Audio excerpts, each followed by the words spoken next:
حیدر بھائی کے ساتھ اور کافی ڈیٹیل میں ڈسکس ہوا ہے. بہت ساری باتیں میں نے ان سے پوچھی ہیں. انڈیا میں بھی کافی لوگ جو ہیں وہ ان کو سپورٹ کر رہے ہیں. بیسیکلی اگر ہم دیکھیں تو کاز یہ ایک ایسا ہے کیونکہ بچے انوالو ہیں, مائنر انوالو ہیں, اور جو مائنر ہوتے ہیں وہ کسی بھی مذہب سے ہوں, کسی بھی ملک کے ہوں, وہ پوری دنیا کے ہوتے ہیں. تو بچے جو ہوتے ہیں وہ بہت بہت امپورٹنٹ ہے. اس کیس میں سب سے بڑا جو اگر آپ دیکھیں کوئی وکٹم ہے تو وہ بچے ہیں, کیونکہ حیدر بھائی جو ہیں وہ یہاں پر ہیں, اپنے کام پہ مصروف ہیں. ان کے بچے جو وائف ہیں وہ چلی گئی ہیں وہاں پر. جو میجر ہے وہ تو اپنے مطابق کام کر رہا ہے, لیکن اصل بات یہ ہے کہ جو بچے ہیں وہ سب سے زیادہ افیکٹ ہوئے ہیں. ان کی تعلیم کا مسئلہ بنا ہوا ہے, ان کے ماحول کا مسئلہ بنا ہوا ہے. تو حیدر بھائی آپ کیا کہیں گے اپنے بچوں کے بارے میں اگر کوئی بات کرنا چاہتے ہیں تو؟ بالکل بھائی, آپ کے چینل تھرو ہم یہی لوگوں کو میسج دے رہے ہیں کہ کہیں سے بھی ہمیں دیکھ رہے ہیں کہ ہم کام کر رہے ہیں اپنے زور شور سے جو آگے آ رہے ہیں. ابھی انڈین جو ہے ساکشی میم ہے وہ بھی کام کر رہے ہیں. آپ لوگوں نے دیکھا, آپ کی بات بھی شاید میرے خیال سے ہوئی. بالکل بات ہوئی جی, وہ بھی بہت اچھا کام کر رہے ہیں. اور بھی جو ہیں وکیل صاحب ہیں ان کے ساتھ ہیں, سینئر ہیں, کام ہو بھی رہے. مگر لوگوں کا سوال ہے, آپ بولتے ہیں پاکستان کیوں نہیں آتے. بھائی کچھ مجبوریاں ہیں انسان کے اندر, کیوں نہیں آ سکتے. آپ خود پردیش میں ہو, ہاں صحیح بات تو ہے. اسی لیے ہم تھوڑا جو ہے کنفیوز ہیں کہ بچوں کو لے کر کے. ہاں بچوں کے لیے اگر آ رہے ہیں بچے تو میں آج ابھی شام کی فلائٹ بھی پکڑ کے میں جا سکتا ہوں. یہ میں 100% آپ کو کہہ رہا ہوں کہ میں کیوں نہیں جاؤں گا جب تک بچے نہیں آ رہے. پاکستان میں روشن عظیم صاحب ہیں, وہ بھی کام کر رہے ہیں, آپ کو پتہ ہے. تو میرا جانے کا میرے خیال سے تو ابھی مقصد نہیں ہے. چلو دور پہ آ رہے ہیں, آپ لوگوں کو پتہ ہے بچے گئے, گھر بیچ کے چلے گئے, پیسے تھے بالکل زیرو پہ بٹھا کر چلے گئے. آپ کو پتہ ہے 2 روپیہ پیسہ پاکستان کا حالات ہے, ایسے مہنگائی ہے.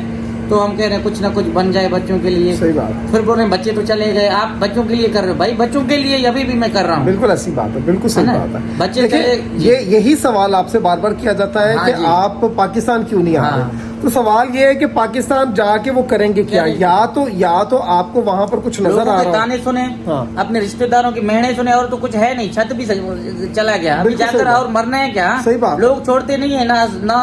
دیکھیں اگر آپ نے بچوں کے لیے کوئی لڑائی لڑنی ہے, اگر لیگل لڑائی لڑنی ہے, عدالت میں جانا ہے, تو کم از کم آپ کے پاس پیسہ تو ہوگا تو کریں گے نا. یہاں سے جا کر جاب چھوڑ کر اگر آپ وہاں بیٹھ جائیں گے تو کیا کام ہوگا. کوئی بھی کسی کو 1 روپیہ دینے کے لیے راضی نہیں ہے. تو یہاں پر ایٹ لیسٹ رہ کر اگر وہ فائنینشلی طور پر وکیل صاحب کی بھی فیس پے کرنی ہے, سارے معاملات کرنے ہیں, تو ایسا تو نہیں نا ہے. بچوں کو اگر بلانا ہے, ان کو رکھنا ہے, باقی معاملات بھی کرنے ہیں, تو اس کے لیے یہاں پر ہونا ان کا ضروری ہے. لیکن اکثر اوقات آتا ہے جی انڈیا کیوں نہیں چلے جاتے. بس ایسے ہی باتوں میں انڈیا جانا اتنا ہی آسان ہے کیا. انڈیا جا کر وہاں کے معاملات, وہاں پر انڈیا کے جو حالات ہیں, کیا وہاں پر جا کے ویسے جا کے بیٹھ جانا ہے. کیا کسی قسم کی کوئی وہاں پر جو ہے وہ ضروریات نہیں ہے. کیا وہاں پر کوئی عدالت کاروائی نہیں کرنی.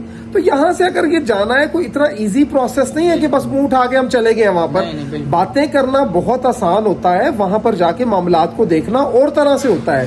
آپ یقین کریں, ہم جس راستے سے یہاں پر آئے ہیں, جہاں پر یہ اپنا کام کرتے ہیں, یہ جو ان کی جاب ہے, وہ کوئی عام راستہ نہیں ہے. جتنی یہاں پر گرمی ہوتی ہے, جتنے یہاں پر معاملات ہوتے ہیں, یہ بڑی ہمت کی بات ہے. اور ایک شخص اتنی محنت سے یہاں پر کما رہا ہے, اور اس کے گھر بھی چلا گیا, اس کے بیوی بچے بھی چلے گئے, اور اس کو آپ باتیں بھی سنائیں اوپر سے کہ وہ یہ نہیں کر رہا, یہ ہو گیا معاملہ.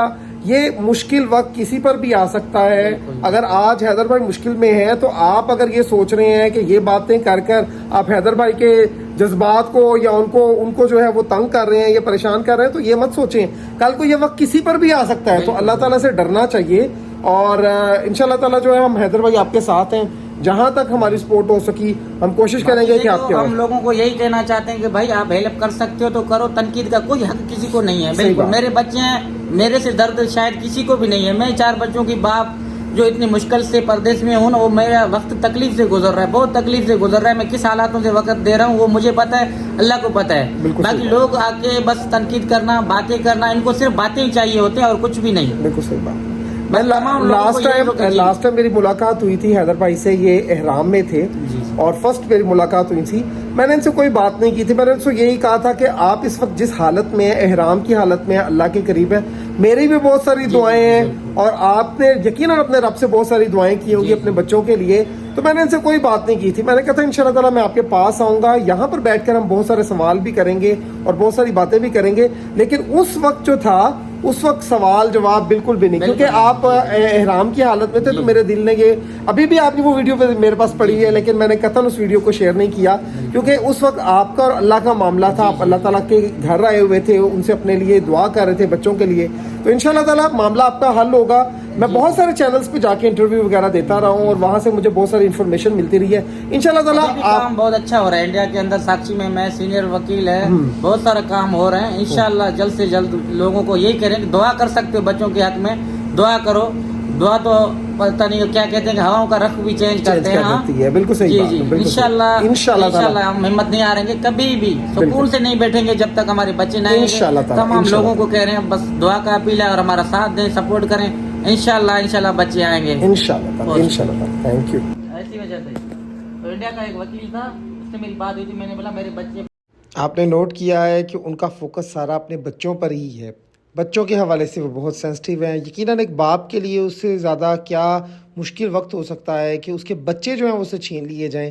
پیسہ دولت تو پھر کمائی جا سکتی ہے, لیکن بچوں جیسی نعمت جو ہے وہ اور ان کا مستقبل اور ان کے ساتھ جو اس وقت ٹریٹمنٹ ہو رہا ہے, حیدر بھائی اس کے حوالے سے بہت زیادہ پریشان ہیں. تھوڑا وہ پہلے پتا تھا اس بات کا؟ نہیں, بات کرنے کا کوئی پتا تھا ایک دو لوگوں کو, ابو کو امی کو نہیں تھا بالکل بھی. جیسے بعد میں حیدر بھائی نے ہمارے ساتھ اپنی A to Z سٹوری جو ہے وہ شیئر کی. انشاءاللہ تعالیٰ نیکسٹ ولاگ میں آپ کو حیدر بھائی کی سیما سے پہلی ملاقات سے لے کر آج تک کی کہانی جو ہے وہ دکھائیں گے, اور دکھائیں گے کہ کس طرح سے انہوں نے ہماری خدمت بھی کی اور کس طرح سے وہ ہمارے لیے کھانا لے کر آئے. ہمارے ساتھ جڑیے رہیے گا. انشاءاللہ تعالیٰ جو ہے وہ بہت ڈیٹیل میں جو ہے وہ ویڈیو بننے والی ہے, اور حیدر بھائی کے جو اصل معاملات ہوئے, کہاں سے یہ معاملات خراب ہونا شروع ہوئے, وہ سب آپ کے ساتھ شیئر کریں گے.